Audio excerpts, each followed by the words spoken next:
If you found yourself wondering this weekend how we got to a point where every politician in America apparently has to weigh in on a single small development in Lower Manhattan, here's a quick flashback. Cue Wayne's World montage effect. Exactly. All right, once upon a time, there was a totally standard, completely uncontroversial plan to build a community center and mosque in downtown Manhattan. Then a handful of unhinged right-wingers decided it was time to gin up a controversy.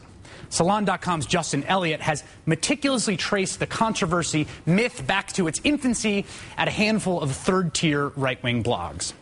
And eventually, like a vector of infection, this argument was able to jump the species barrier from the fetid backwaters of the right-wing blogosphere to the center of the national debate.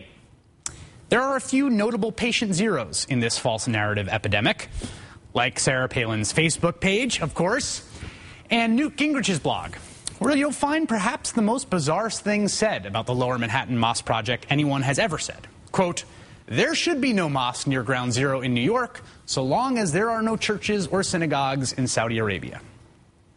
That's what this argument was like in the beginning, as it was making its way out of the dark corners of the interwebs.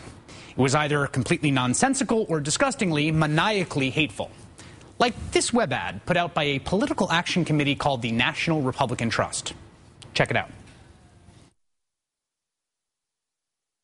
To celebrate that murder of 3,000 Americans, they want to build a monstrous 13-story mosque at Ground Zero. Yeah, I just threw up a little in my mouth, too. Again, that is what this argument looked like as it was making its way out of the super fringe and into the middle fringe. It was all hate-filled, logic-free advocacy for stopping the building of a house of worship in downtown Manhattan. But then people started saying, hey, wait a second. Here in America, we have something called the First Amendment. And the First Amendment says, Congress shall make no law respecting an establishment of religion or prohibiting the free exercise thereof. First Amendment is pretty clear on this. In fact, some might say, as a friend of mine did, that the entire point of America is that you should be able to build a mosque in downtown Manhattan. This country was literally founded by people fleeing religious persecution.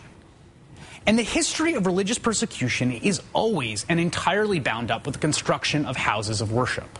Always. That's what religious persecution is, stopping minority religious groups from building their churches. That's why some minority religious groups came to America, so that they could build their churches. This fundamental principle, which Rachel talked about in the show last week, was affirmed quite courageously, I think, by President Obama on Friday night.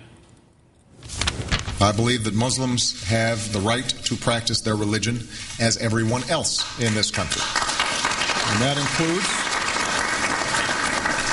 includes the right to build a place of worship and a community center on private property in Lower Manhattan in accordance with local laws and ordinances.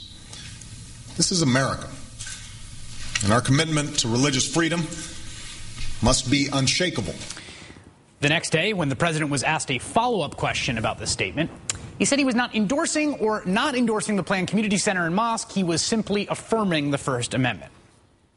I was not commenting, and I will not comment on the wisdom of making a decision to put a mosque there. I was commenting very specifically on the right that people have that dates back to our founding. Now, some people have interpreted this second statement as the president walking back his earlier comments. But meanwhile, in light of the First Amendment argument, the right has modulated their argument against the mosque. So the latest version of the anti-mosque argument goes a little something like this. No. We're not against the First Amendment. Remember, it's the 14th Amendment we want to change. Don't be confused about which aspects of the foundational architecture of American liberty we want to dismantle. We understand that building of a mosque in downtown Manhattan is a right under the First Amendment. We just don't support the building of a mosque in downtown Manhattan. House Minority Whip Eric Cantor summed it up this way. Everybody knows America is built on the rights of free expression, the rights to practice your faith. But come on. Come on, dude. Congressman Cantor is not alone on this. House Minority Leader John Boehner's statement on the matter was similarly nuanced. Quote, "The fact that someone has the right to do something doesn't necessarily make it the right thing to do." And after the president's comments on Friday, Sarah Palin tweeted about the would-be mosque builders, quote, "We all know that they have the right to do it, but should they?" In other words, they're trying to support the First Amendment, but still be in favor of denying First Amendment rights to people they don't think deserve them. What they're really saying about the First Amendment is that they support it in theory, but not in practice. When you think about it, this argument has a kind of seductive patina of nuance to it. After all, there are things that are constitutionally protected that you may not like, especially when it comes to the First Amendment, which protects all sorts of hateful and ugly speech. In fact, even setting aside hateful speech, you might say to me, Chris, do you support the conservative weekly magazine, The National Review? What would I say? I don't really agree with much of what they publish. In fact, some of it is downright awful. But I certainly don't want anyone attempting to stop them from publishing. Support just isn't the right verb to use.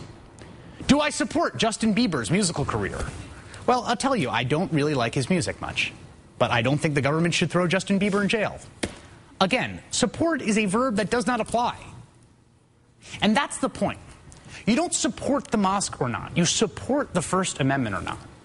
You either support the part of the Bill of Rights which says that people on private property can build a house of worship, or you do not. You don't get to say, I support the First Amendment, but. That's what Eric Cantor and John Boehner and Sarah Palin are trying to say. And as of today, that's what Harry Reid is trying to say. Yes, just today, this Democratic Senate Majority Leader's office came out with its own Eric Cantor-style, but come on argument.